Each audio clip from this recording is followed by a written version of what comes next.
Welcome! If you clicked on this video, it's because you're ready to learn about 3 moments when the power of Iron Mike made him write his name in the golden pages of boxing history. But before continuing, I recommend discretion. The level of violence you're about to witness is unprecedented and, despite the years, has never been matched. Get comfortable because the show is about to begin. Mike Tyson versus Michael Spinks. The fight was billed as once and for all, a showdown between 2 undefeated fighters, each with a legitimate claim to the World Heavyweight Championship. Tyson was defending his IBF heavyweight title for the 4th time, his WBA heavyweight title for the 6th time, and his WBC heavyweight title for the 7th time. Meanwhile, Spinks was defending his heavyweight title from the Ring magazine for the 4th time. The winner of this bout would hold exclusive possession of the title. Mike's professional record of 34 wins, with 30 of them coming by way of knockout, was undoubtedly intimidating. Spinks, despite not holding an alphabet title coming into the fight, was regarded as the lineal world heavyweight champion, having defeated Larry Holmes for the title and never losing it in the ring. His record of 31 wins with 21 by knockout certainly seemed to threaten Iron Mike's undefeated status. But the fact that he hadn't fought in 12 months, the longest pause in his career, could work against him. On June 27, 1988, the fighters met in the ring at the Convention Hall in Atlantic City, New Jersey to face their destiny. 12 rounds were scheduled, but it would take less than one to produce an outcome worthy of being immortalized in the history books of boxing. With Frank Cappuccino as the 3rd man in the ring, the bout began. Round 1. As soon as the opening bell rang, Tyson lunged at Spinks. At these early moments, Mike landed a left hook that connected with the top of Spinks' head.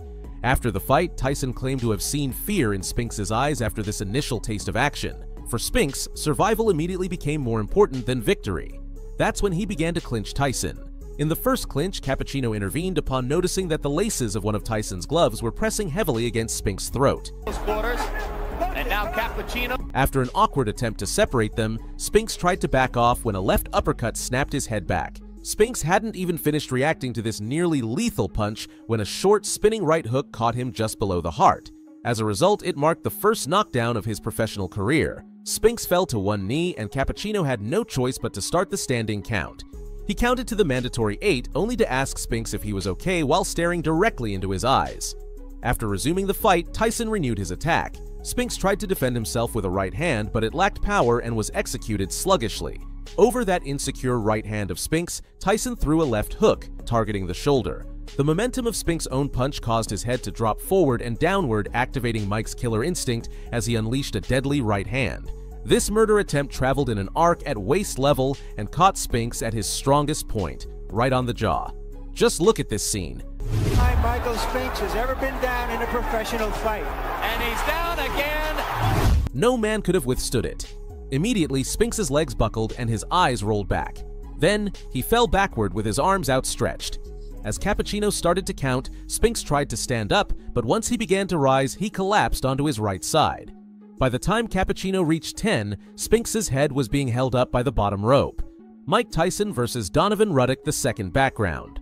On March 18, 1991, Mike Tyson and Donovan Ruddock stepped into the ring at the Mirage Hotel and Casino in Las Vegas, Nevada, to set the stage for the main event between these 2 fighters. At the time, Tyson entered the fight as the #1 heavyweight contender for the WBC, WBA, and IBF, closely followed by Ruddock, who was ranked number 2. Richard Steele was supposed to referee 12 rounds of good boxing. However, just over half of these rounds were needed for a clear and painful victory by Iron Mike. After completely taming him in the earlier rounds, Tyson stopped Ruddock with a flurry of punches that made him stagger, leading Steele to decide that the Canadian couldn't withstand any more punishment from Mike's fists. He threw his bomb. Oh, all right. Good shot.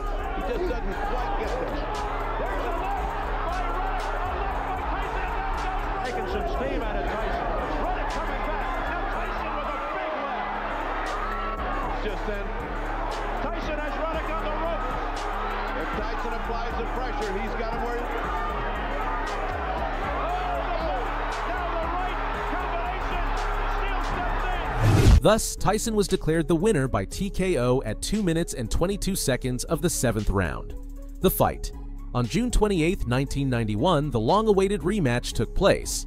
Once again, Mike entered the fight as the #1 heavyweight contender for the WBC, WBA, and IBF. Due to his previous loss, Ruddock's status had been affected.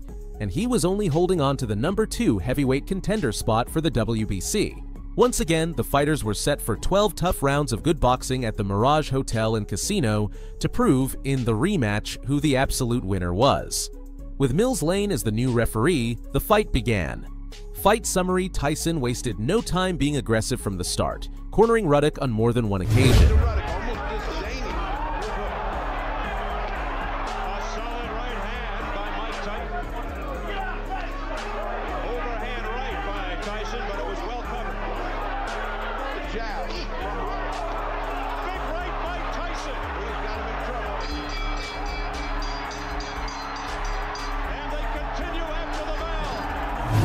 Ruddock was dramatically thrown to the canvas in the second and fourth rounds, which began to frustrate him.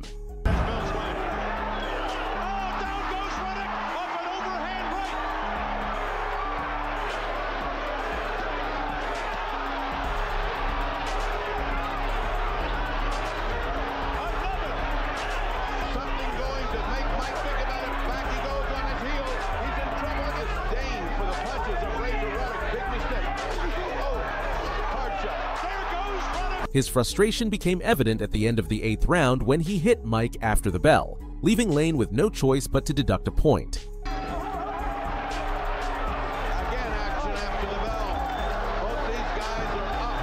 From this point on, Tyson's rage became irrational. In both the 9th and 10th rounds, Mike had points deducted for low blows. This raised doubts about Tyson's ability to win on the judges' scorecards. Uppercut, 2 nice uppercuts by Razor Ruddock. Oh, low blow, low Lane, and that cost him 1 point. Ruddock showed great resilience by finishing the fight standing, and with the sound of the final bell, there was nothing more to add. But I think he's ahead. So don't go away. This is heavyweight action at its best. Not many. Certainly not many. A good hammering right hand. And then Ruddock answered with a low blow as the bell sounds. When the announcer took the center of the ring, Mike's continued aggressiveness was the key asset that secured his victory by unanimous decision from the judges. Mike Tyson versus Trevor Berbick. Back in 1986, when Iron Mike was still a freshly oiled young knockout machine, Trevor Berbick was not one to withstand his power for long. On November 22nd, in the ring at the Las Vegas Hilton, Berbick was set to defend his WBC heavyweight title for the first time. Unfortunately, with none other than Mills Lane as a witness, he was unsuccessful. Fight summary. From the opening bell, Mike came out of his corner like a predator ready to give it all for his prey, and in this case, Trevor wasn't his prey. The title was. Jabs the face. Tyson will come right through him. Tyson with a poor fight plan. Oh, the right hand gets him behind. You get the idea that Mike, as soon as right hand, but the left hooks him, clips him with the left hand. Look at this combination, and Berbick ready to go, but he stays on his feet. Again, he's gone. Catches him with a hook.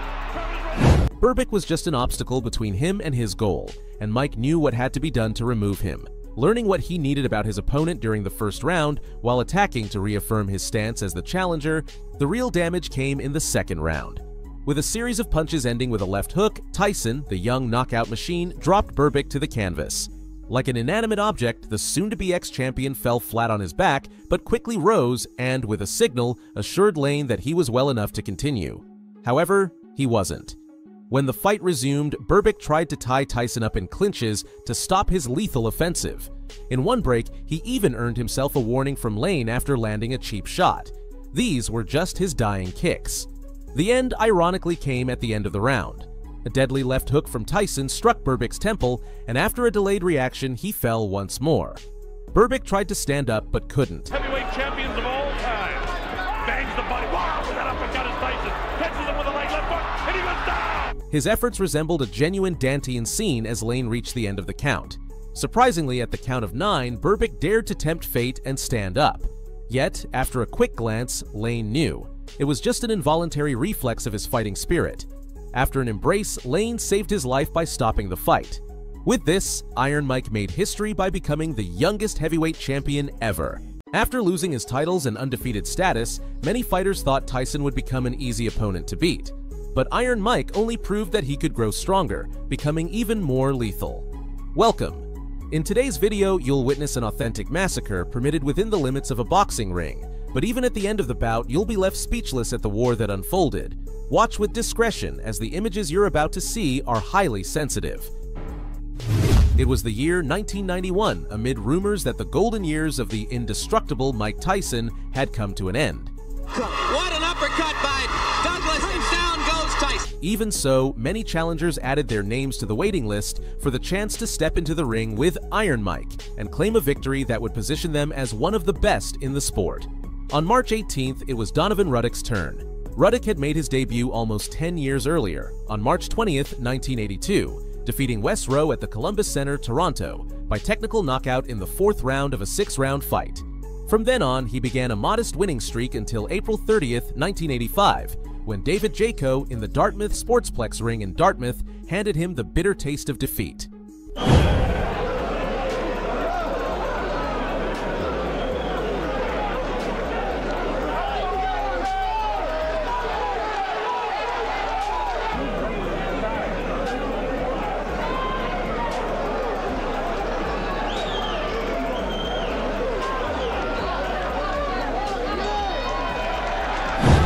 What could have been his end was just the beginning of a new era. As if touched by the Elder Wand, Ruddock began a new winning streak over the years, positioning him at the right moment and place to face the man who, in turn, was breaking records left and right, Iron Mike. Both fighters earned their place in the ring of the Mirage Hotel and Casino in Las Vegas, Nevada for a heavyweight eliminator fight. Tyson entered the fight as the #1 heavyweight contender for the World Boxing Council, the World Boxing Association, and the International Boxing Federation. However, Ruddock was close behind him. The World Boxing Council, the World Boxing Association, and the International Boxing Federation all ranked Ruddock as the #2 heavyweight contender. With a fight labeled between the two best for the title, only a catastrophic and explosive ending could be expected. That's why, from the moment it was announced, the fight was promoted with the phrase, "the winner by knockout," as a prediction of what awaited the loser of this match. At 27 years old, the Canadian Giant entered with a professional record of 25 victories, with 18 of them by knockout, 1 loss, and 1 draw. In the opposite corner, Iron Mike awaited him. At only 24 years old, with a slightly later debut, Tyson boasted an imposing professional record of 39 victories, 35 by knockout, and just 1 prior defeat. Undoubtedly, the scales tipped in Mike's favor. However, it was one of those nights where anything could happen. The judges for the fight were Jerry Roth, Chuck Giampa, and Dave Moretti. With Richard Steele as the third man in the ring, the action began. Round 1. With the sound of the bell, the fighters met in the center of the ring. Immediately, Iron Mike was as aggressive as he's remembered to be back then. Charging Ruddock against the ropes, the clash of force generated the first clinch of the fight. Soon after, the intensity of Iron Mike's offense caused the Canadian Giant to stumble, almost falling toward the center of the ring. The round progressed and the fighters exchanged power punches. Ruddock seemed to rely on clinching when Mike got too close. Even from these early moments, it was clear that Tyson had become the aggressor in the fight. It's done something. It stopped Iron Mike. What a right hand by Steele, and Associate Minister lets them know. Hasn't seen the care. A hard shotty punch by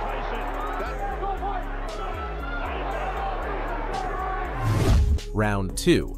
Tyson came out of his corner determined to tame the Canadian Giant, and within seconds, he did. A formidable left hook sent Ruddock straight to the canvas, and the crowd went wild. Ruddock got up immediately with a facial expression that showed he was frustrated by what had just happened. Walking around the ring, he listened to Steele's mandatory 8 count. When the fight resumed, Ruddock relied on clinching to buy some time. But with Mike going for his head, it was inevitable that brief exchanges of punches would occur. Straight into the opening round. Now he's measuring Ruddock out and seems to be. This body attack is killing. Round 3. Ruddock left his corner intending to keep Tyson at bay. He extended his left hand, but no force was strong enough to stop Mike's aggressive offense. Even in the clinches initiated by Ruddock, Mike attacked the body. He had already defeated a couple of giants in his career and knew that was the correct way to weaken them before pushing them to their breaking point. Take advantage. He's forgotten how to tie up Tyson. As long as Tyson gets in, he lets him go and lets him work on the inside.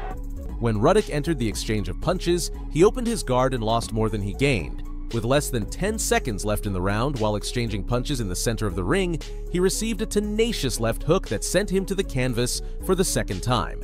This time, it took him a second longer to get up, and the expression on his face was a poem.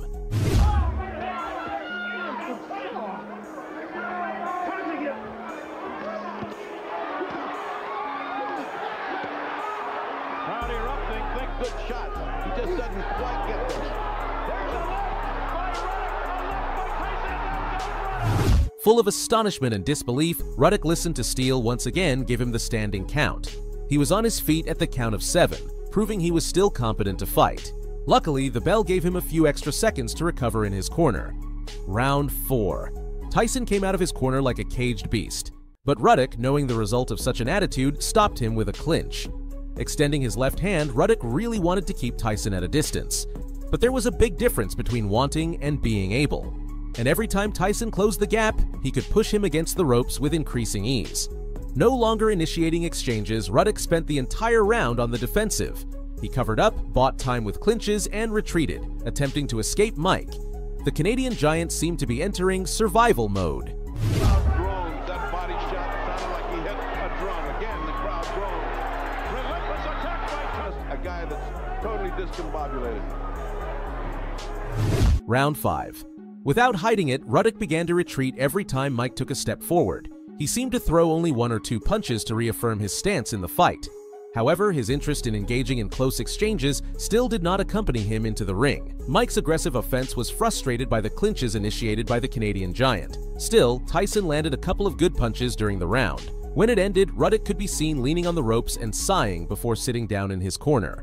What remained of his fighting spirit was on the verge of being banished from his already wounded body.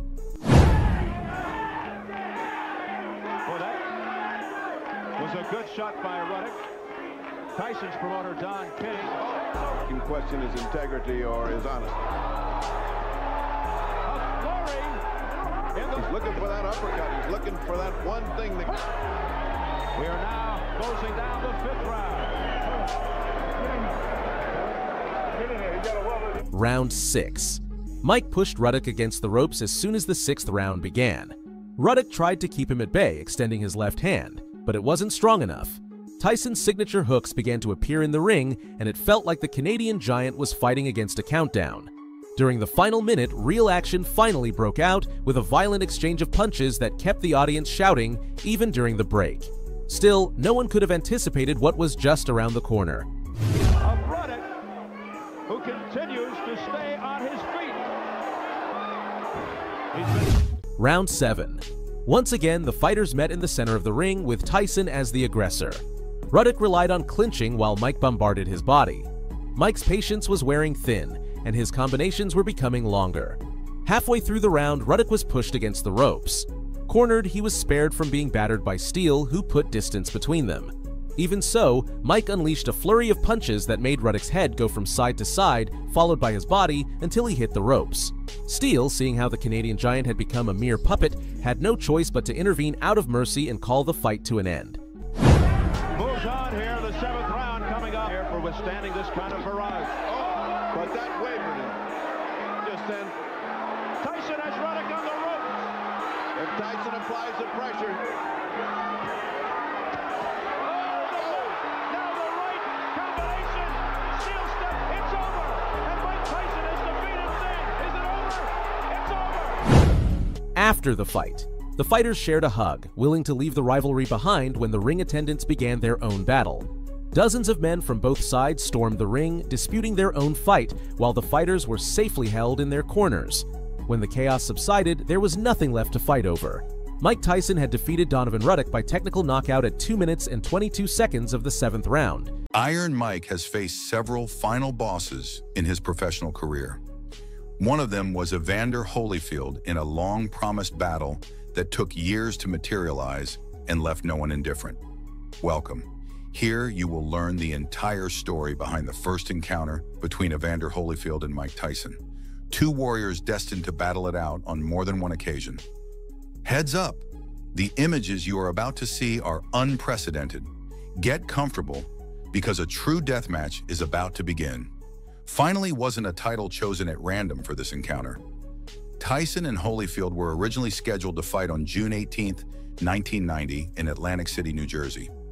Tyson, who was then the undisputed world heavyweight champion, was guaranteed $22 million, and Holyfield, the undisputed #1 heavyweight contender, was guaranteed $11 million. However, these plans were scrapped when Tyson lost the title to James "Buster" Douglas by knockout in the 10th round on February 11, 1990, in Tokyo, Japan.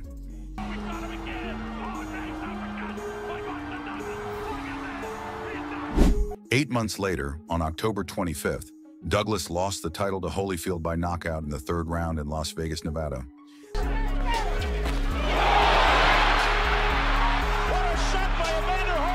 The second scheduled fight between Tyson and Holyfield was to take place on November 8, 1991, at Caesars Palace in Las Vegas. It would be Holyfield's second title defense, and he was guaranteed $30 million. This time around, Tyson was only guaranteed $15 million. But on September 9th, Mike was accused of raping a contestant in a beauty pageant in Indianapolis, Indiana. Although some believed the fight should have been canceled, all signs pointed to it proceeding as planned. Then on October 19th, it was announced that Tyson had injured his ribs, and the fight would have to be postponed. Since Mike's trial was scheduled to begin on January 27, 1992, it was decided not to speculate on a new date for the bout. On February 10th, Tyson was found guilty of rape and sent to prison. On March 25, 1995, Tyson was released. The incredible Iron Mike proved he was back, regaining his World Boxing Council heavyweight title with a 3rd-round technical knockout over Frank Bruno on March 16, 1996. He also regained the World Boxing Association heavyweight title with a 1st-round technical knockout over Bruce Seldon on September 7, 1996. His mandatory challenger was Lennox Lewis, but Tyson knew he had unfinished business with Holyfield. So Mike relinquished the World Boxing Council title and accepted his destiny. With $30 million guaranteed, compared to Holyfield's $12 million, arrangements were made. Finally, on November 9, 1996, what fans of the sport had been waiting for so many years materialized. There were no more excuses, and an incredible crowd of over 16,100 people gathered at the MGM Grand in Las Vegas, Nevada, to witness the promised duel. This time, Tyson was to defend his World Boxing Association title for the first time. Holyfield stepped into the ring with a professional record of 32 victories, 23 of them by knockout, and 3 losses. Tyson entered with 45 victories, 39 by knockout, and just 1 loss. To closely follow the match, Dalby Shirley, Jerry Roth, and Federico Vollmer were called in as judges. The 3rd man in the ring was none other than Mitch Halpern. First round. Tyson lunged at Holyfield, unleashing the beast he was in his early days. The clash of power between the two fighters produced the first clinches. Tyson threw his right hand at Holyfield, aiming to make this one of the shortest fights of his career, but he didn't connect. When Holyfield found himself in trouble, he resorted to clinching. When he wasn't, he counterattacked, showing why this fight had been worth the wait for so many years.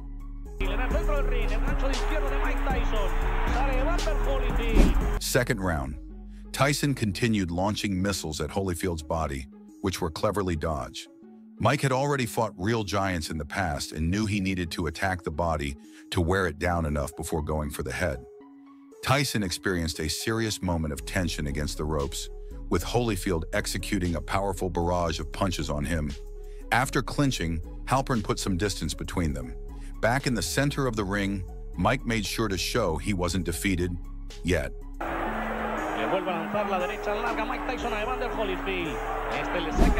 Third round. As soon as the bell rang, Holyfield grabbed Tyson's body. There wasn't a clear aggressor, even in the third round. Both fighters aimed to hurt each other. Even the clinches were situations that could escalate further. Holyfield seemed successful in pushing Tyson against the ropes, although the champion didn't stay there long. In the center of the ring, the fearsome exchanges occurred.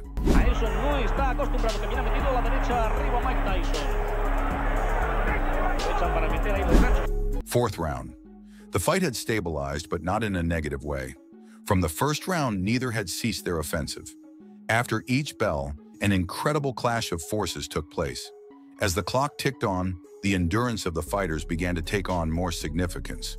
Which of them would exhaust their energy first and allow the other to dominate Nonetheless, the clinches still seemed to work for Holyfield to neutralize Tyson's fierce offense and buy some time. Bien le ha mandado la derecha recta Evander Holyfield al mentón de Mike Tyson. 5th round. Holyfield tried his luck exchanging punches with Tyson at the beginning of the round. Quickly, Tyson showed superiority by neutralizing his offense and dominating him. Holyfield had no choice but to resort to clinching and trying to survive the round. Ha cambiado la táctica en este quinto asalto. Ha metido los dos ganchos Tyson. 6th round. Tyson started the round by pushing Holyfield back to the ropes. Even in the clinches, Tyson had studied Holyfield enough to keep attacking the body. Holyfield seemed more concerned with containing Mike's ferocious offense than with launching his own attacks. But out of nowhere, a left hand landed on Tyson's jaw, sending him to the canvas. Getting up immediately, Tyson managed to fight until the end of the round. A llover bastante menos, se fue a la lona Mike Tyson. Llegó el gancho de izquierda. 7th round. Holyfield didn't come out in the 7th to finish Tyson, and this cost him. His lack of aggression allowed Mike to regain the ground he seemed to have lost after that knockdown. With clinches, Holyfield seemed resigned to fighting to survive rather than to attack. Perhaps that knockdown would give him an edge on the judges' scorecards. The cut above Mike's left eyebrow, caused by a headbutt, needed to be checked by the ringside doctor, who cleared him to continue. But Mike's killer instinct told him he needed to act quickly before it affected his performance. Falló el golpe, le buscaba el mentón a Holyfield. 8th round. With Holyfield fighting to survive, Mike created scenarios that favored his offense. If Holyfield initiated an exchange, he ended it with a clinch. Tyson evaluated Holyfield's responses to plan his final strategy. Cruza a la derecha Holyfield, a Tyson para que no entre, toca con la izquierda Mike Tyson. 9th round. Tyson had a huge target on his left eyebrow, and Holyfield knew he had to attack it if he really wanted to hurt him. Holyfield intended to start exchanges, but he ended them with clinches once Tyson began to win them. With a knockdown in his favor and Mike's face bleeding, it was easy to see Holyfield as the aggressor in the fight. Still, Mike was far from giving up. Evander Holyfield. 10th round. Tyson couldn't hide his discomfort from the wound. He had to keep his guard high if he didn't want it to worsen with every blow Holyfield sent to it. They say there's nothing more dangerous than a wounded beast, and so it was. Gradually, the intensity of Tyson's offense increased. Holyfield's clinches were less and less effective at containing him, but Mike's victory still seemed distant. During the last 30 seconds of the round, Tyson had to endure a barrage of punches from Holyfield that made him stagger until he hit the ropes and bounced back. For the first time in his career, Iron Mike knew what it meant to be saved by the bell. Otra vez la derecha de Evander Holyfield, sabe que le han llegado muy bien esas manos. Esa combinación durísima, la derecha, Tyson se va. 11th round. Holyfield hadn't finished Tyson in the 2 opportunities he had, but as they say, the third time's the charm. At the start of the 13th round, Holyfield picked up where he left off. Unleashing bombs on Tyson's weakened body, he seemed to receive no response or anything resembling a counterattack. That's when Halpern intervened and stopped the fight. Evander Holyfield was declared the winner by technical knockout at 37 seconds into the 11th round. Un momento. En el fondo, establece el boxeo sin ya te... Do you think you know the story of Mike Tyson? I invite you to test your memory as we travel through the fastest knockouts of his entire career. Which was the first? Which was the last? Which was the fastest? Find out and more by staying until the end. Mike Tyson versus Hector Mercedes. Do you know what happened on March 6, 1985? If you thought of Mike Tyson's debut as a professional boxer, you're right. The fight took place in the ring at the Empire State Plaza Convention Center, Albany, New York. His opponent was none other than Hector Mercedes, who had recently made his debut but had not secured a victory. Instead, Mercedes had a professional record of 3 losses. With Luis Rivera as the third man in the ring, the bout began. First round. Mercedes landed a solid left punch in the first few seconds of the fight, but was quickly overwhelmed by the aggression of the young Iron Mike. Tyson attacked with powerful combinations targeting any allowed area on Mercedes' body. A flurry of punches when Mercedes was already against the ropes pushed him back into the corner. Once there, Tyson moved in and threw 7 punches, to which there was no response. Among them, a fearsome left hook to the body sent Mercedes down onto one knee. On his knees, Mercedes begged for mercy. He signaled Rivera to end the fight, and Rivera had no choice but to save him from an even harsher fate that awaited had the fight continued for a few more seconds. This bout became Mercedes' second knockout loss in his professional career. At 1 minute and 47 seconds of the first round, Mike Tyson recorded his first professional victory.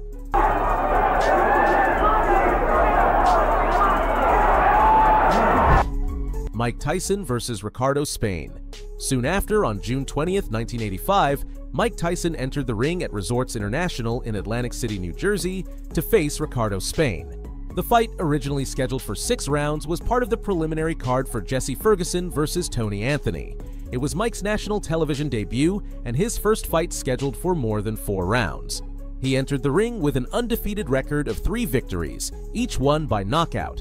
On the other side, Spain had a professional record of 7 wins, 5 by knockout, and no losses. Rocky Castellan, Milo Savage, and Henry Eugene Grant closely followed the bout as judges. With Joe O'Neill as the third man in the ring, the bout began. First round. Tyson aggressively emerged from his corner, delivering lethal combinations to both the body and head. A strong right hand during an exchange caused Spain to lose his balance and fall to the canvas just 18 seconds into the fight. It was impressive. With the help of the ropes, Spain managed to get up. By the 8 count, he had recovered. At 36 seconds, a powerful left hook caused Spain to collapse in the center of the ring. This prompted O'Neill to end the fight without even starting the count. At 39 seconds of the first round, Mike Tyson was declared the winner by technical knockout over Ricardo Spain. The legs have gone. This is all over. Yes, it is. I don't believe it. Mike Tyson versus Michael Johnson. Tyson's incredible knockouts in short periods of time continued. Another notable one was against Michael Johnson. On September 5, 1985, in the ring at the Atlantis Hotel and Casino in Atlantic City, New Jersey, Tyson stunned the world once again in seconds. Scheduled for 6 rounds, Tyson entered the ring with an impressive record of 7 victories, all by knockout. On the other hand, Johnson's record was announced as 12 wins, 8 by knockout, and 5 losses. If we look at his previous 6 fights, Johnson only had 2 wins and 4 losses. It's also worth noting that each of these losses was by knockout. With Frank Cappuccino as the third man in the ring, the bout began. First round. A big left hook to the body sent Johnson to the canvas just 23 seconds into the fight. But, by the count of 3, he was back up on his feet. When the fight resumed, Tyson moved in and landed a powerful right hand directly on Johnson's chin, sending him down immediately. Due to the severity of the punch, Cappuccino decided to end the fight without starting the safety count. Johnson needed to remain in the ring for a brief period before he received help to sit on a stool. He was completely devastated. But this is common when facing the young knockout machine, Iron Mike. Just 39 seconds into the scheduled 6-round fight, Mike Tyson recorded his victory over Michael Johnson. Dictation. Here it comes. Whoa. I'll tell you, Michael Jackson. Mike Tyson versus Robert Collet. By this point, Tyson probably didn't need to prove to anyone that he was here to stay. But surprisingly, he kept proving how quickly he could eliminate his opponents. On October 25, 1985, the young knockout machine, Iron Mike, stepped into the ring at the Atlantis Hotel and Casino in Atlantic City, New Jersey to face Robert Collet. Mike reached a new milestone with this bout, as it would be his first fight scheduled for 8 rounds. Entering the ring, Tyson had an undefeated professional record of 9 victories, once again all by knockout. Collet's record was listed as 14 wins, 8 by knockout, 5 losses, and 1 draw. With Ted Pick as the third man in the ring, the fight began. First round. As soon as the bell rang, Tyson came out swinging and throwing powerful punches. Collet tried to keep his distance and threw some wide, long hooks. Suddenly, a powerful left hook from Mike sent Collet crashing to the canvas with force. Only 27 seconds had passed since the start of the fight. Collet struggled to get up, just barely making it when Pick's count reached 9. Still, he had trouble staying stable. As a result, Pick had no choice but to call an end to the fight.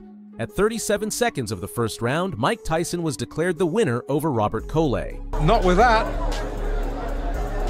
And really, Collet was out.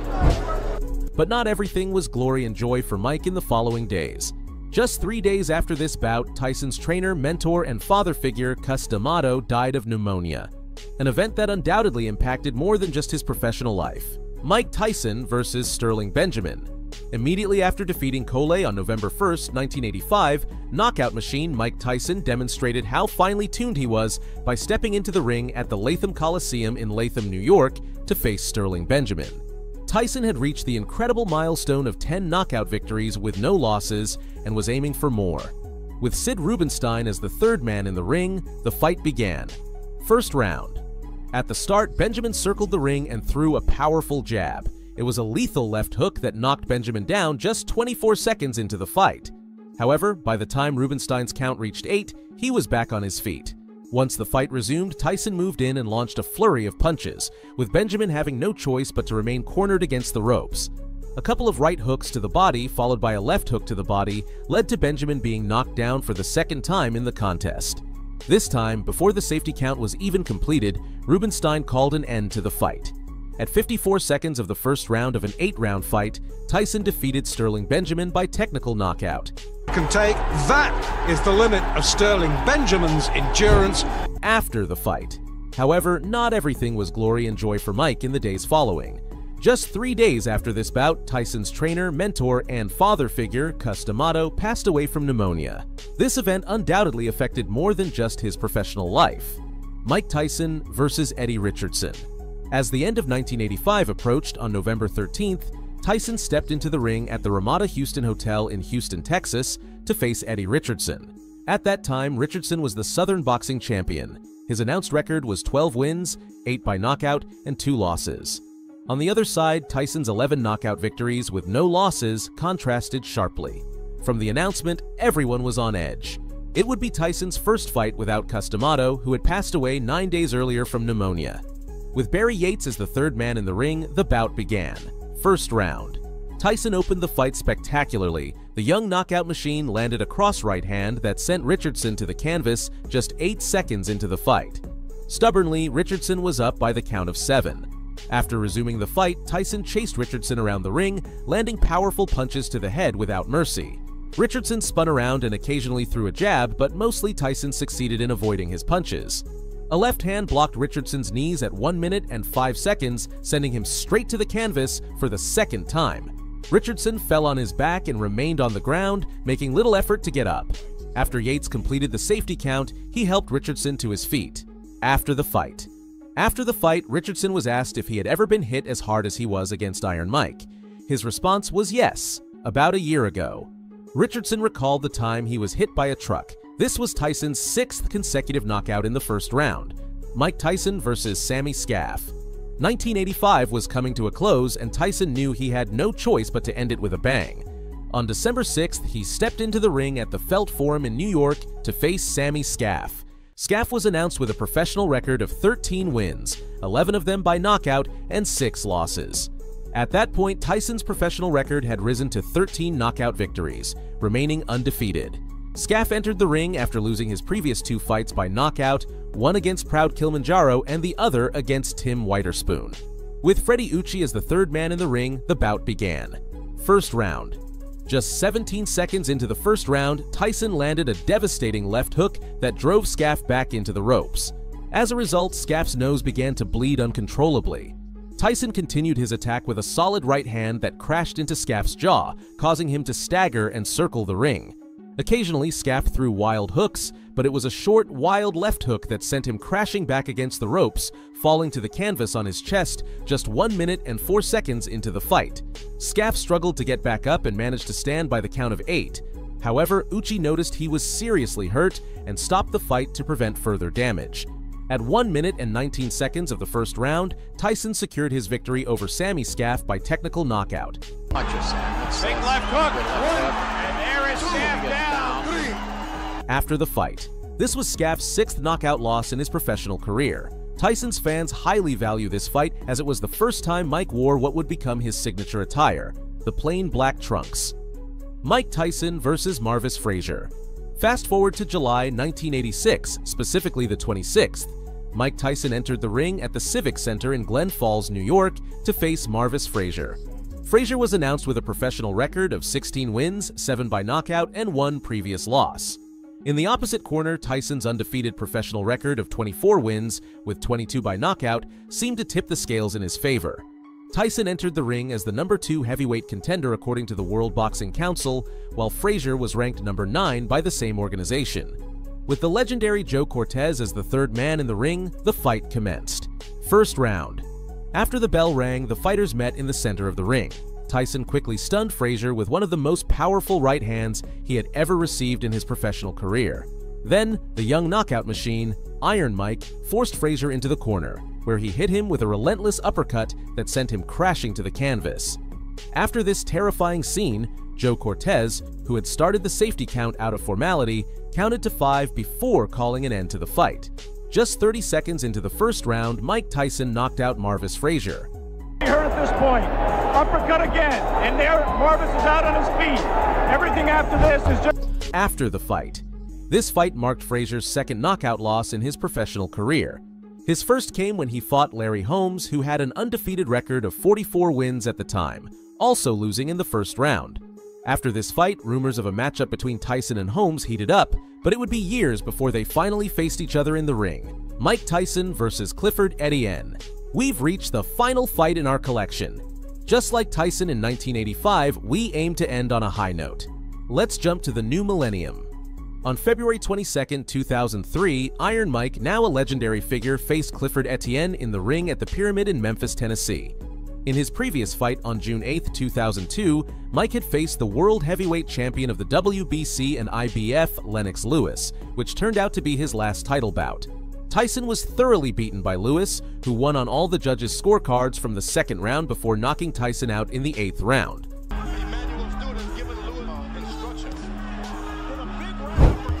Much was said about the end of the grace years of a legend, and Mike's plans were not announced immediately after the defeat. However, in November, it was revealed that Tyson would return in February 2003 to face Etienne. Just 3 years prior, in 2000, Etienne was named the most exciting fighter to watch by The Ring magazine. If he suffered a loss, there would be no choice but to retire with dignity. Nevertheless, Tyson surprised all the skeptics by displaying the energy of the young knockout machine we've been admiring until now. With Bill Clancy as the third man in the ring, this epic contest began. First round. As soon as the bell rang, the beast within Iron Mike awakened. Tyson started the fight aggressively, launching powerful combinations at Etienne. Etienne sought to clinch, but the momentum of both fighters led to a slip that sent both to the canvas. Because of this, Clancy called for a brief timeout so they could recover from the heavy fall. Once the fight resumed, Tyson continued throwing wild and powerful punches at Etienne, but seemed to miss most of them. Etienne defended himself with several powerful shots, and when they clinched, Tyson missed a left hook but recovered with a strong right hand that sent Etienne to the canvas. To the head, and Etienne's down. Oh, there it is, right hand. This time, he was completely alone. Lying on his back, Etienne made no attempt to return to the fight. Once Clancy completed the safety count, Tyson was declared the winner by knockout at 49 seconds of the first round. This victory would become the 50th and final win in Iron Mike's professional career. If you've made it this far, I thank you. Remember, there's no better way to support my content than by leaving a like on the video. Wait a moment, you didn't think I'd leave you with half the information. The fastest knockout in Mike Tyson's professional career occurred on July 26, 1986, when he defeated Marvis Frazier by knockout in the first round in just 30 seconds. Did you guess correctly? Which of these rapid knockouts by Iron Mike is your favorite? When we think of Iron Mike, we often picture the young knockout machine who finished off his opponents in seconds. However, the great Iron Mike also suffered harsh defeats that, just like his victories, are gems in the recent history of boxing. In today's video, I invite you to relive 5 of these defeats while learning about the factors that worked against someone who was once the youngest heavyweight champion in history. Get comfortable. You're about to witness authentic massacres. Mike Tyson versus James Buster Douglas. It was 1990, and Mike Tyson had already made a name for himself among the new wave of boxers by becoming the youngest heavyweight champion in history. But with this great honor came the need to stay ready for challengers, like vultures, who wanted to snatch the title from his hands. One of them was James Buster Douglas. Having debuted as a professional nearly 10 years earlier, on July 23, 1981, Douglas had navigated the sport with ups and downs. Therefore, probably no one thought he would pose a real challenge to the mighty Iron Mike. However, on February 11, 1990, In the ring at the Tokyo Dome, James "Buster" Douglas would show that he had what it took to shatter Mike Tyson's invincible image. During this fight, Tyson was defending the IBF heavyweight title for the 7th time, the WBA title for the 9th, and the WBC title for the 10th. Ken Morita, Larry Rosadila, and Masakazu Uchida were appointed as judges, and they wouldn't escape criticism for the controversial outcome. Entering the fight against Douglas, Tyson was already scheduled to face Evander Holyfield, who was the #1 contender for the WBA, WBC, and IBF.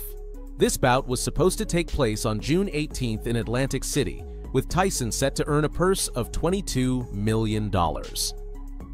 On January 18, 1990, Douglas's mother suffered a stroke. Just 23 days before the fight, Douglas lost the great love of his life. In betting houses, he was never the favorite. Everyone wondered what he was doing facing Mike Tyson at a time when it was almost impossible to think of Mike being defeated. However, after his mother's death, his trainer and uncle, J.D. McCauley, assured that Douglas would use all his pain and turn it into something positive. But it wasn't just a presumption. Those around him felt a new determination when he returned to training after the funeral. Close sources claimed he was dedicated like never before. On the other hand, the New York Times reported days before the fight that the greatest enemy of Iron Mike was himself. According to the article, Tyson had fallen into a self-destructive cycle by not training properly, failing to prepare for his match, and even distancing himself from experienced boxers. Despite expressing confidence in Mike, suggesting that the safest bet was a crushing victory for Tyson over Douglas in just a few rounds, they doubted his sanity by also indicating that, according to reports coming from Tokyo, the champion was sabotaging his own reign. Under this scenario, with Octavio Mayran as the third man in the ring, the fight began. Fight summary. From the start, Douglas controlled the pace of the fight. From the outside, he worked towards victory with a strong jab, successfully halting Tyson's advances every time he went on the attack. Keep in mind that Carl Williams looked pretty loose and relaxed against Tyson until Williams on the undercard of Tyson Spinks and floored him twice in the early rounds with the left jab. See, Mike has to be careful also because Mike's standing in the early rounds, the incompetence of Tyson's new trainers, Aaron Snowell and Jay Bright, became evident. Because he takes a move, he steps to his right, give a little angle. Douglas giving. So as opposed to the one big punch. But that put you in a lot of trouble. Douglas accurate with the jab. Yes. Good left hook Douglas right again with the left. By the 5th round, Mike's left eye had already begun to swell. Curiously, Tyson's corner did not have an ice pack, a standard piece of equipment to soothe the fighter's injuries. Therefore, they had to improvise by using a gloved hand with ice to try to reduce the swelling between rounds. With just 6 seconds left in the 8th round, Tyson seemed to tip the scales in his favor after knocking down Douglas with a fierce right uppercut. Here he's against the ropes. I've never seen. And there's a right hand uppercut. However, Douglas was up at the count of 9, and the end of the round allowed him to recover in his corner. In the 9th round, Douglas regained control of the bout. Right to the body, he tries the uppercut again and misses. Douglas comes back with a left and a right. Until that knockdown. The left eye. Tyson needs the ropes for support. Douglas wins. Without the ropes, Mike would have gone down. In the 10th round with a left hook, he shook Mike's newly found confidence. With a right uppercut followed by a deadly combination that ended in a powerful left hook, Douglas sent Tyson to the canvas for the first time in his entire career. Tyson was so disoriented that he put his mouthguard in upside down and tried to get up, but his trembling legs only revealed great weakness. Rolling willingly just to try to get in the shot that will finish things in. Oh, the uppercut. What an uppercut by Douglas. He's down.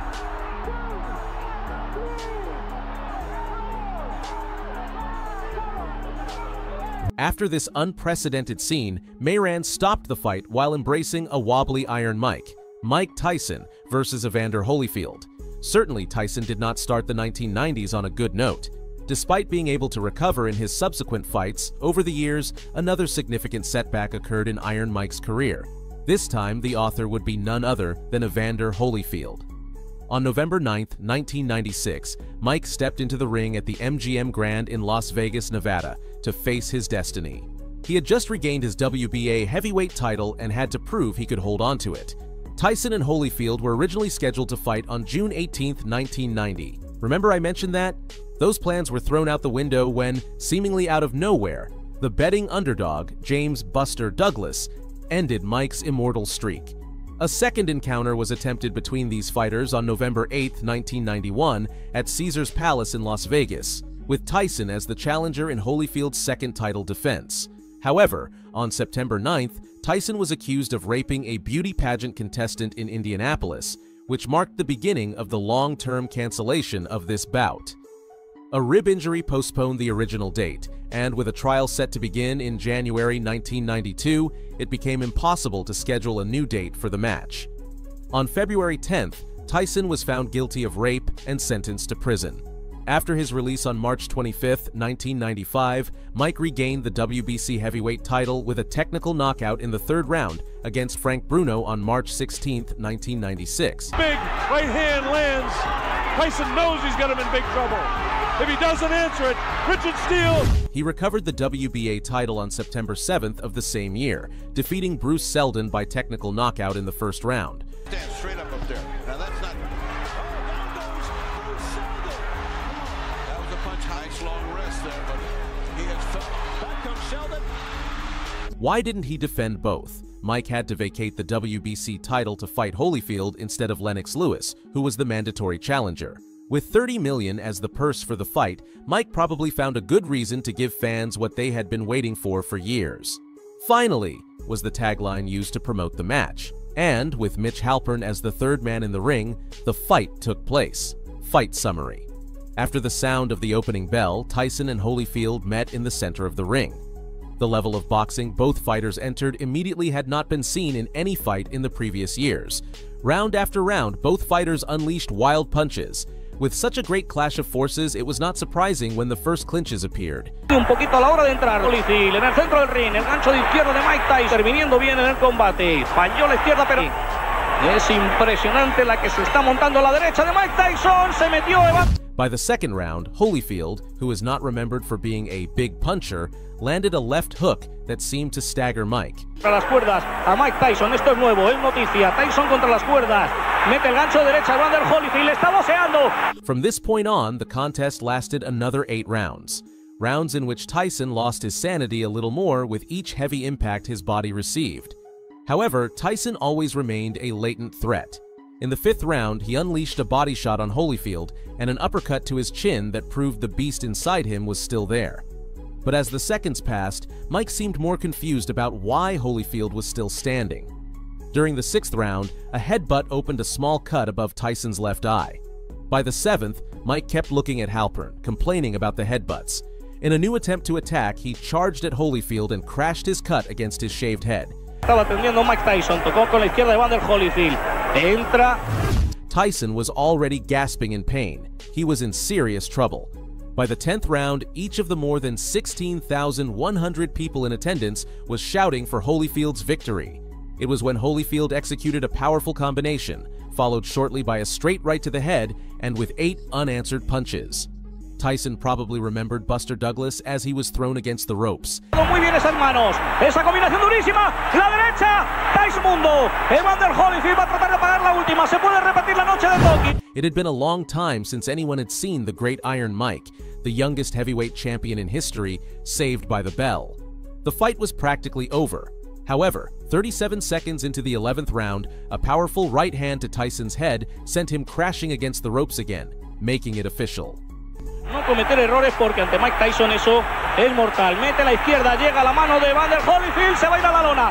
Mike Tyson tiene nuevamente la luz. After this violent blow, Halpern embraced Tyson to protect him and called for the end of the contest. "I don't remember that round," Mike would say after the fight. According to his statements, his mind got stuck in something strange. Mike Tyson versus Evander Holyfield II.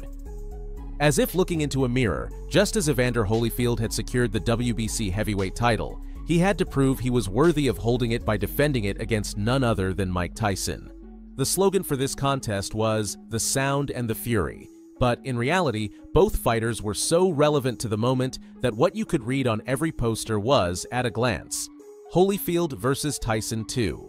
Originally, the match was scheduled for May 3, 1997, but was postponed to June 28 due to a cut Tyson suffered above his left eye during training.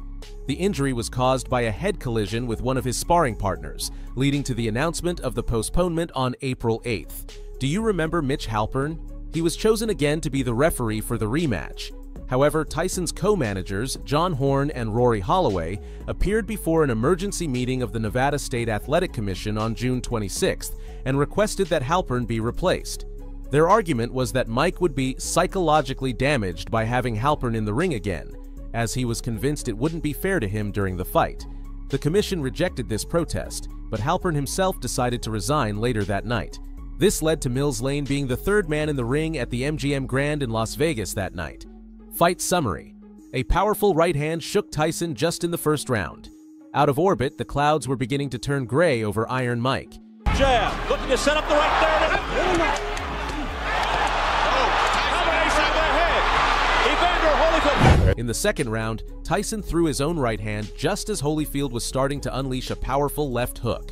As Mike leaned in to take the punch, Holyfield ducked, and their heads collided, opening a cut above Tyson's right eye. Tyson, something we didn't see in the first fight. Lane called for some time and informed the ringside officials that the cut was caused by a headbutt. Tyson seemed to recover during the third round after losing the first two on the judges' scorecards. Mike managed to land a couple of good right hands on Holyfield, but it was only the moment of glory before the final descent. In the last minute of the round, while both were clinched, Tyson bit off a piece of Holyfield's right ear. First fight. Holyfield stepped back and jumped in the air, screaming in pain. Tyson, out of control, walked behind him and pushed him against the ropes.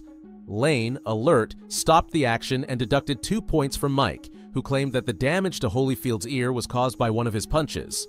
However, Lane had seen everything clearly. Once the fight resumed, Tyson bit Holyfield's left ear. At the end of the episode, when Lane was able to assess the bite mark on Holyfield's left ear, he disqualified Tyson. Even after the fight, Tyson continued to defend his stance. From his perspective, Holyfield's headbutts had been intentional, so the bites were merely retaliation. See, look at him. You can see it. You can see it. Headlock. And look at this. Mike Tyson versus Lennox Lewis. Entering the new millennium on June 8, 2002, Tyson experienced the bitterness of defeat again, this time against Lennox Lewis in the ring at the Pyramid in Memphis, Tennessee. Lewis was to defend for the first time the heavyweight titles of the WBC and the IBF, as well as the heavyweight title of the iconic magazine, The Ring. Incredibly, the defense of these belts began even before both fighters entered the venue. On January 22, 2002, there was a press conference in New York City to officially announce the fight. Tyson was the first to be introduced. He walked onto the stage and fixed his gaze where Lewis was supposed to appear. Once Lewis was on stage, Mike quickly walked towards him. True chaos was about to be unleashed. A bodyguard for Lewis stepped in between the fighters, pushing Tyson back. Tyson almost immediately took an aggressive fighting stance and threw a looping left at the bodyguard. Fortunately, he missed. Lewis, showing no fear, raised his fists and threw a punch as a dozen boxing officials and members from both camps rushed onto the stage. Amidst all the shoving, both fighters fell to the ground. There, Tyson, who had suffered a cut on his forehead, remembered his cannibal side with Evander Holyfield and bit Lewis's leg. In the midst of the fray, WBC President Jose Sulaiman was knocked unconscious after hitting his head on a table. Later, he would file a $56 million lawsuit against both fighters. Finally, with Eddie Cotton as the third man in the ring, the real contest began. Fight summary. From the first round, the bout turned into a total domination of Tyson by Lewis. Throughout the rounds, Tyson suffered significant cuts over both eyes, adorned with deep cuts on Mike's nose, causing him to bleed alarmingly.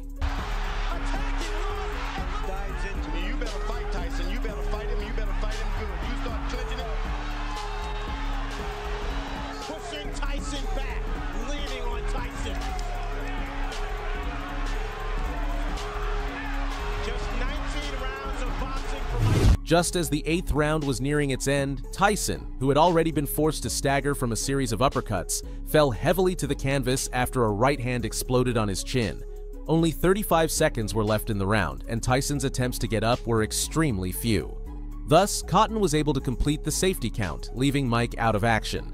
When Cotton reached 10, Tyson's right hand covered his face, eventually bringing it to his side after the official announcement of the knockout, revealing his face stained with his own blood. Hoping that this fight would redeem that heart. You can't take that from right hand from Lewis, and Tyson goes down for the third time. It's over. Mike Tyson versus Kevin McBride. Approaching the true end of Iron Mike's professional career, we have one of the most shocking defeats of his trajectory. It occurred on June 11, 2005, when he stepped into the ring at the MCI Center in Washington, D.C. to face Kevin McBride. Tyson was guaranteed a purse of $5.5 million, while McBride was only paid $150,000. However, according to documents filed in a U.S. bankruptcy court, Mike was expected to receive only $250,000, with most of the purse, after deducting the corresponding taxes, destined for Monica Turner, his ex-wife, and his creditors. Jeff Fenech trained Mike for the fight, who was seen as the clear favorite, as it was not believed that a fighter like McBride could match the legend who refused to retire from the ring due to financial issues. But Mike's erratic behavior would once again be his downfall. With Joe Cortez as the third man in the ring, the fight began. Fight summary. From the first round, it was evident that the beast within Mike was hibernating, probably never to awaken. Final 10 seconds of the first round. At the beginning of the sixth round, Tyson, erratic, perhaps like never before, tried to break McBride's left arm while they were clinched. Mike probably channeled the energy of when he attempted the same in 1999 against Francois Botha. With an intentional headbutt, Tyson opened a cut over McBride's left eye. The ringside doctor examined McBride while the referee deducted 2 points from Mike for the foul. Later, McBride would state that Tyson, the cannibal, had bitten his nipples. Just as the bell rang to signal the end of the sixth round, Tyson fell backward against the ropes, but the referee ruled that he had slipped. Mike, looking exhausted like never before, didn't seem inclined to get up, but he had no choice but to return to his corner and sit on the stool from where he would announce his surrender. Ironically, by the time Tyson left the contest, he was being scored as the winner on the judges' cards. After this fight, Mike, who had lost 3 of his last 4 bouts, announced his retirement. The clowns underestimated Mike Tyson, but they paid the consequences. Intro. Mike Tyson isn't called the Iron Kid for nothing. Since his debut, fight after fight, he delivered a series of great moments to boxing fans that, even today, haven't been surpassed. To relive some of those moments, I bring you a compilation of fights where Tyson demonstrated why becoming the youngest heavyweight champion in history was destined for him. Get comfortable, because you're about to dive into a whirlwind of aggression and savagery like never before. Luckily, we'll only be spectators. Mike Tyson versus James Bone Crusher Smith. The year was 1987, and Mike Tyson had just been crowned the youngest heavyweight champion in history by the World Boxing Council. But with such recognition came bigger challenges. One of them took place on March 7th, when he stepped into the ring at the Las Vegas Hilton Outdoor Arena to face James Bone Crusher Smith. Being the 7-1 favorite, this fight is fondly remembered by Iron Mike's fans as the first time he was introduced with that nickname. Smith not only had the age advantage, being 13 years older than Mike, but also an 11-inch reach advantage and 6 inches in height. This fight was part of HBO's Heavyweight Unification Tournament, as Smith was also defending his World Boxing Association heavyweight title. Mike entered the ring with an undefeated professional record of 28 victories, 26 of them by knockout. Meanwhile, Bone Crusher came in with a record of 19 wins, 14 by knockout, and 5 losses.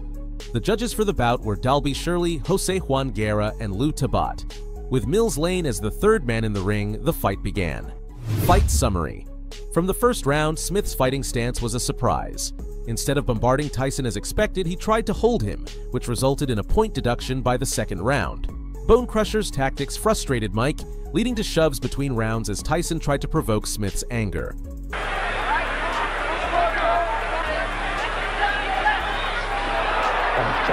The wind of that at the commentary position right against the ring apron. There's no reason to suspect he's not the Iron Man.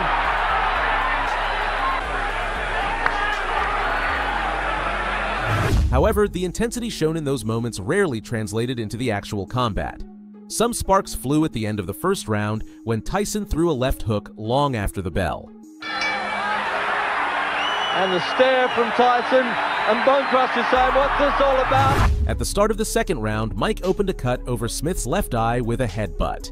A minute later, Smith's troubles worsened when Lane penalized him for continuous holding. By the end of this round, the lack of action drew boos from the crowd of nearly 14,000. In the third round, more holding from Smith and frustration from Tyson ensued, who couldn't land a good combination. By this point, post-bell activity seemed to become routine. Bone Crusher began to retreat in the fourth round after Tyson landed a right to the head, but that was the only significant blow of the round. After rounds 5 and 6 proved uneventful, the crowd finally had a moment of excitement in the 7th round when Tyson hit the canvas, though it was just a slip.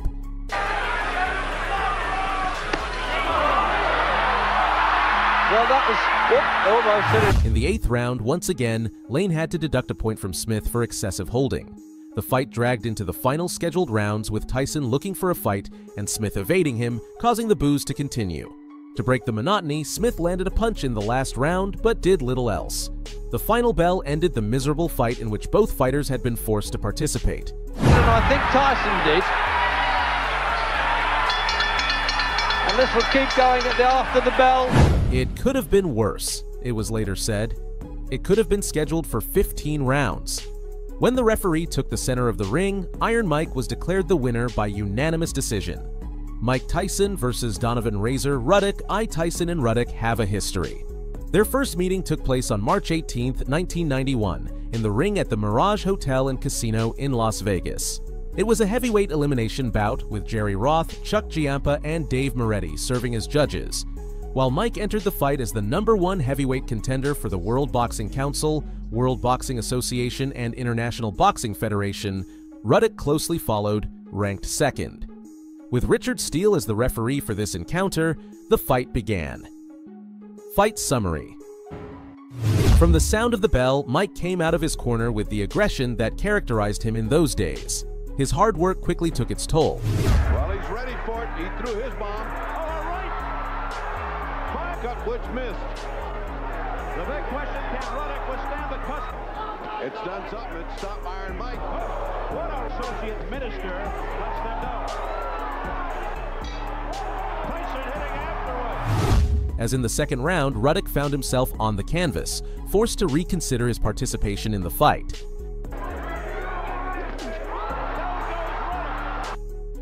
Despite getting up and continuing, in the third round, Ruddock faced another setback, hitting the canvas once again. Good shot. He just doesn't quite get this. What a counterpunch. Tyson's violent offense continued through the rounds until the 7th, when a deadly barrage of punches sent the giant Canadian wobbling, marking the end of the fight. Faced with the tragic scene, Steele decided that Ruddock couldn't take another punch. Thus, Iron Mike was declared the winner by technical knockout at 2 minutes and 22 seconds of the 7th round. Sounded like he hit a drum. Again, the crowd groaned. Relentless attack by Tyson. Just then, Tyson has Ruddock on the ropes. Now the right combination. Steele steps in. Is it over? It's over. And Mike Tyson has defeated Razor. Mike Tyson versus Donovan "Razor" Ruddock II. A few months later, on June 28, 1991, Ruddock had the chance to redeem himself by fighting Iron Mike once again. The fighters were once again called to the ring at the Mirage Hotel and Casino in Las Vegas. For this heavyweight elimination fight, Dalby Shirley, Chuck Giampa, and Art Lurie served as judges. Tyson remained the #1 heavyweight contender for the World Boxing Council, World Boxing Association, and International Boxing Federation. But now, Ruddock could only boast of being the second-ranked heavyweight contender for the World Boxing Council. With Mills Lane as the referee for this new encounter, the fight began. Fight summary: Tyson came out of his corner with the confidence of having beaten Ruddock before, and quickly reaped the rewards. Third man of the ring. He has one of the best lefts in the business. Good counterpunch by Tyson. In what seemed like deja vu, Mike sent Ruddock to the canvas in the second round. Tyson stalking Ruddock as Mills Lane. Oh, down goes Ruddock. Off Ruddock managed to continue fighting, but in the 4th round, yet another setback came. Once again, Tyson's violent offense sent him to the floor.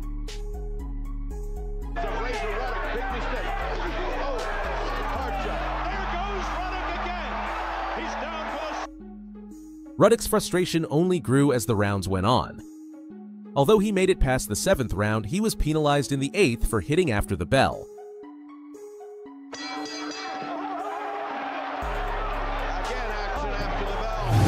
Mike, on the other hand, also seemed frustrated that the fight had gone on so long.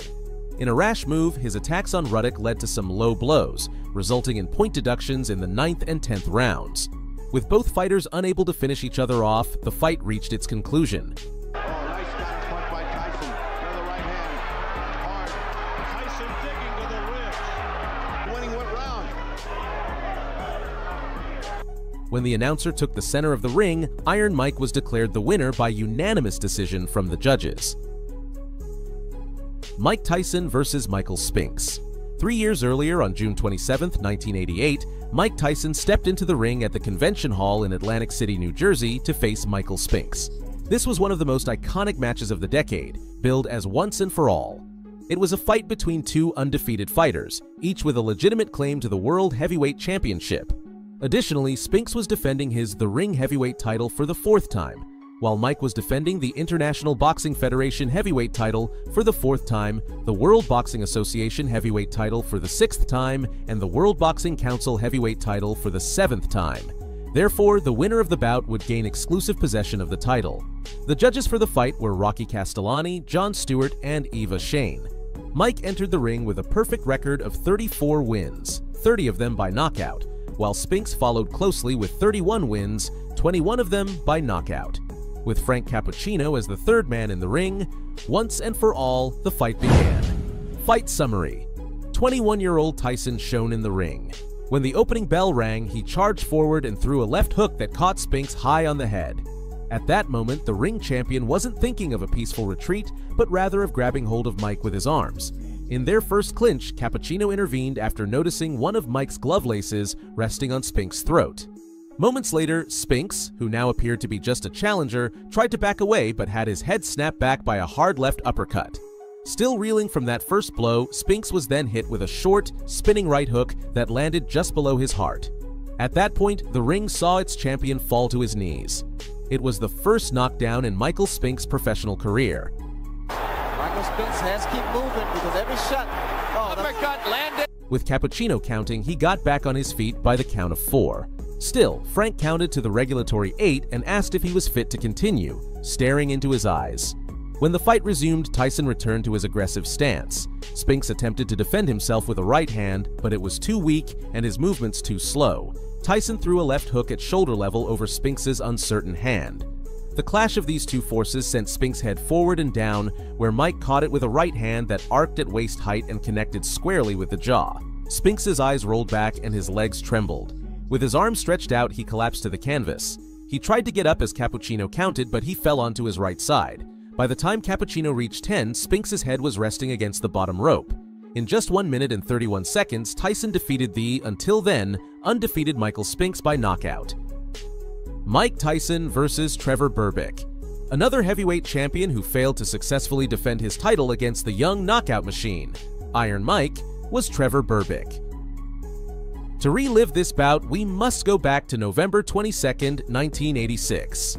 That night, in the ring at the Hilton Hotel in Las Vegas, Mike Tyson challenged Trevor Berbick in what would be his first defense of the World Boxing Council heavyweight title.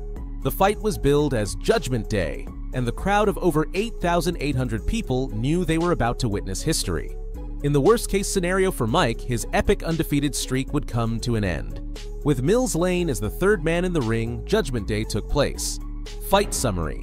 When the bell rang, Iron Mike went into beast mode and charged at Berbick. Although the first round was highly explosive, the real damage to the reigning champion didn't come until the following round. In it, Iron Mike's relentless offense left Berbick stumbling around the ring as if he were caught in a cosmic loop. It all began when Mike knocked Berbick to the canvas with a fearless series of punches that ended with a powerful left hook. Berbick crashed to the mat but quickly got up, signaling to Mills Lane, who was closely watching, that he could continue the fight. Championship of the world, Trevor Berbick and Mike Tyson.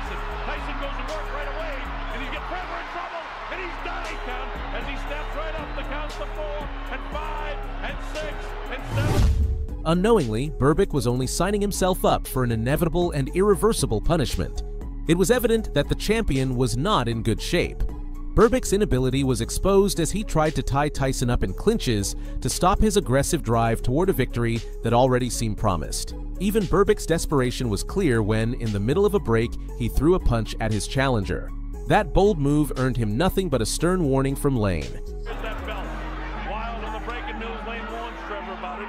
Trevor trying to do all he can, but what he's not doing is holding off Mike with a left.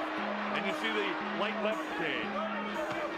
Instead he goes to the body downstairs, catches him with the right hand. Up. Ironically, his end came at the close of the round. Suddenly, a deadly left hook from Tyson landed on Berbick's temple, and after a delayed reaction, he collapsed onto the seat of his trunks.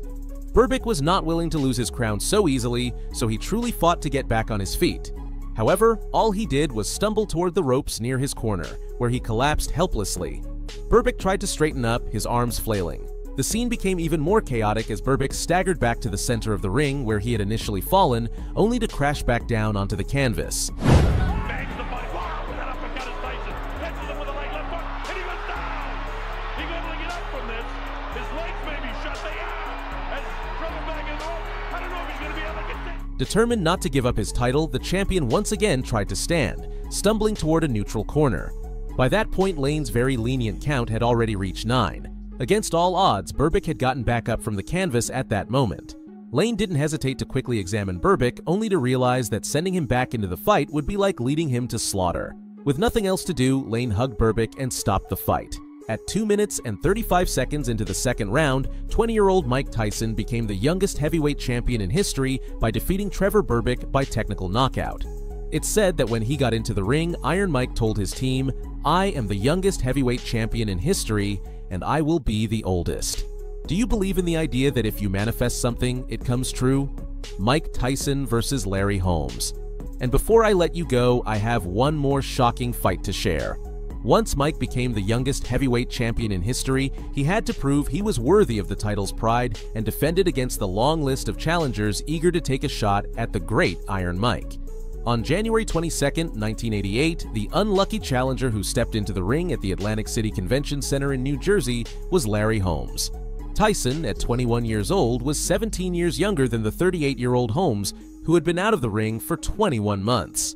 This fight would determine whether experience outweighed the wild spirit of youth. Mike had to defend his International Boxing Federation heavyweight title for the second time, his World Boxing Association heavyweight title for the 4th time, and his World Boxing Council heavyweight title for the 5th time. With the legendary Joe Cortez as the 3rd man in the ring, the fight began. Silence. Fight summary: Tyson, already the undisputed champion, was the aggressor throughout the first round. As soon as the bell rang, he came out of his corner with a clear offensive plan, determined to make Holmes regret even thinking about taking his belts. By the second round, Mike had gained enough confidence to allow Holmes to breathe and throw some punches of his own, though Holmes never posed a real threat. Questions if in fact Larry can nail Tyson, how long can his legs stay strong? There's a lot of pressure on him. The third round was total domination by Tyson, who proved that the vitality of youth's wild spirit was stronger than years of experience. However, it wasn't until the 4th round that Mike cornered Holmes and stopped him once and for all. With a powerful right hand, Tyson put Holmes in serious trouble. The right landed squarely on Holmes' chin, sending him crashing to the seat of his trunks, right in Tyson's corner. Continue that round after round. Oh, a big right hand, and down goes. Cortez counted to 4 before Holmes got to his feet, grabbing the ropes. Cortez counted to the full 8 and watched Holmes shake his head as if trying to clear his thoughts. When the fight resumed, the wounded veteran let go of the ropes to face Mike, who was already moving toward him. Tyson threw punches left and right, trying to land the final blow. Suddenly, another strong right hand from Mike sent the fading veteran crashing against the ropes and back down to the mat. This time, Cortez counted to 5 before Holmes got up. When the fight resumed, Tyson seemed determined to finish him off once and for all. The young knockout machine threw punch after punch, repeatedly snapping Holmes' head back, while ringside assistants were screaming for the fight to end. Cortez allowed the fighters to continue as Holmes tried to escape, with Tyson chasing him. Inevitably, another strong right hand from Mike knocked Holmes down, and as soon as his almost lifeless body hit the canvas, Cortez waved the fight over. At 2 minutes and 55 seconds into the 4th round, Tyson defeated Larry Holmes by technical knockout. Be hanging on! Now with the right hand, the left hand! He's gonna hang on! And he'll stop the fight! Down he goes! After the defeat, Holmes didn't fight for over 3 years. However, he returned in 1991 and remained active until 2002. Closing. If you've made it this far, thank you. Remember, the best way to support my content is by leaving a like on the video. Which of these incredible Tyson victories was your favorite? What other fight do you think I should revisit in a part 2 of this video? I'll see you in the comments.